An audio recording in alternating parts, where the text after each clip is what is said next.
It's about family. It's about West Texas.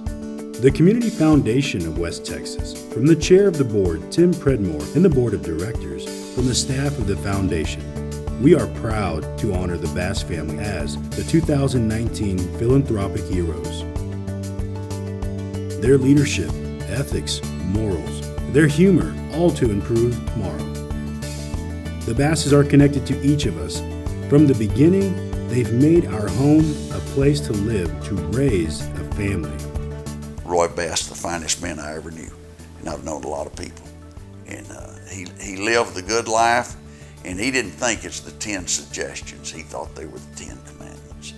And he was a good Christian man, raised a good family. Roy Bass introduced me into Southwest Rotary Club. He was kind of my sponsor, and they never did throw him out for doing that.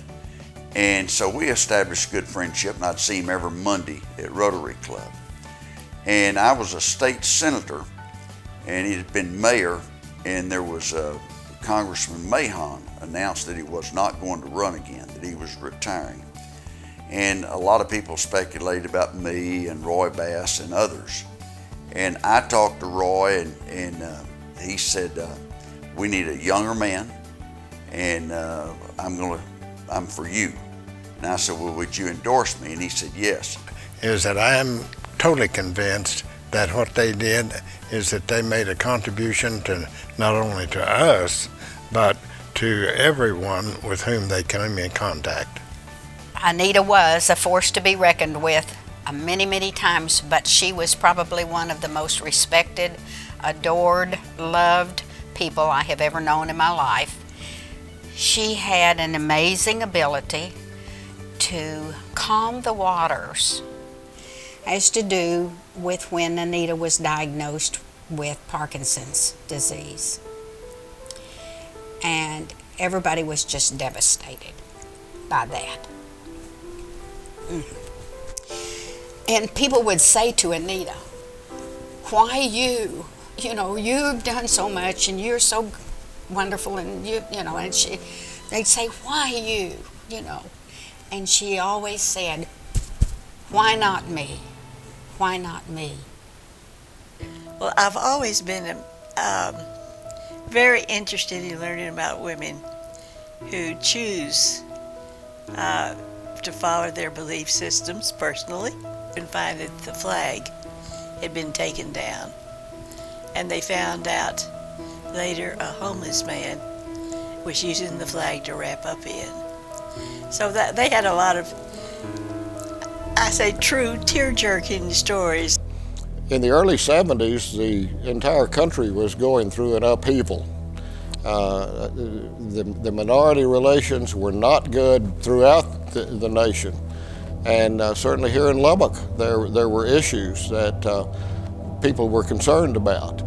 And at that time, when Roy and I were elected, we were members of an at-large city council. There were only 5 of us.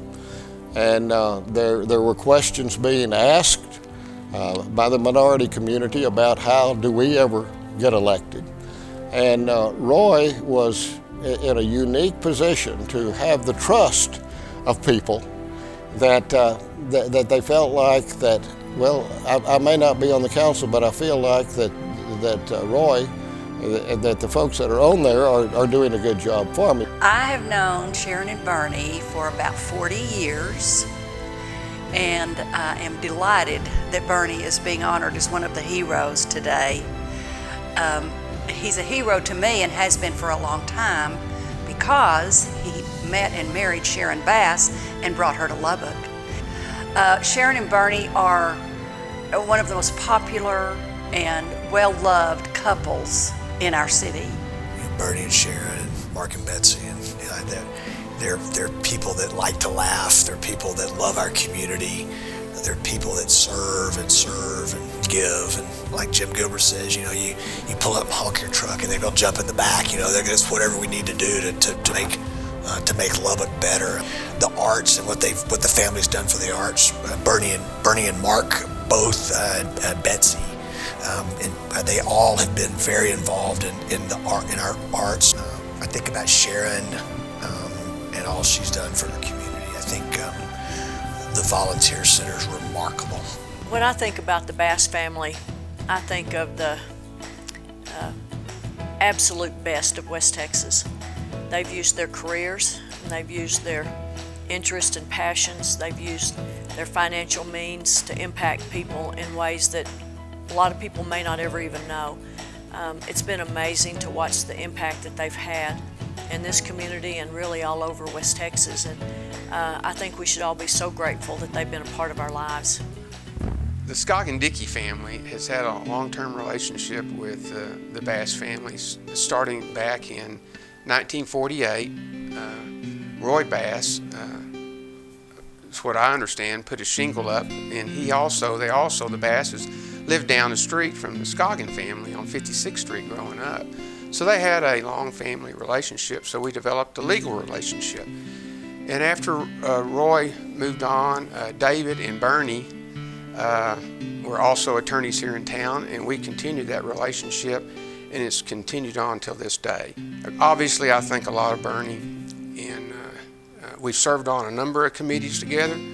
We just finished up an 18-month committee, the Comprehensive Planning Advisory Committee for the City of Lubbock to determine the next 40 years of growth.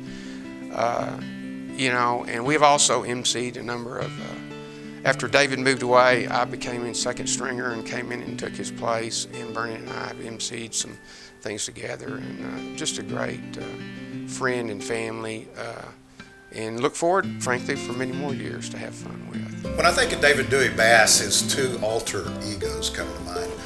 On the professional lawyering side, David's alter ego is Atticus Finch, played by Gregory Peck in To Kill a Mockingbird. And the whimsical, hilarious David Dewey Bass was a character of his own creation, Jimmy Joe Johnson Jr. from Pep, Texas. And if you look at the Waco Tribune around July 4th this year, you'll see a picture of David Dewey Bass in front of the Waco courthouse in an all-white, maybe seersucker suit, reading the Declaration of Independence. That if you needed them, they were always going to be there. And I remember whenever we adopted Trey, the first call we made was to David Bass, because we knew that he would take care of whatever. Whatever needed to be done, he and Marjorie would take care of it. And so, you just knew that they are people that you always want in your corner. They had a value system that I was just overwhelmed with. They didn't have to have any lessons to become the first family. I think everyone has always loved the Bass family and loved the sense of humor that they have. The way they brought people together with their humor and kind of became what Lubbock was all about. So happy and I guess proud to call them friends. Huge influence, and I'm just delighted that they are our heroes. They are. You did great, Vicki. You did. Oh, yeah. You knew that if you needed them, they were always going to be there. They just are good people, and they've done a lot for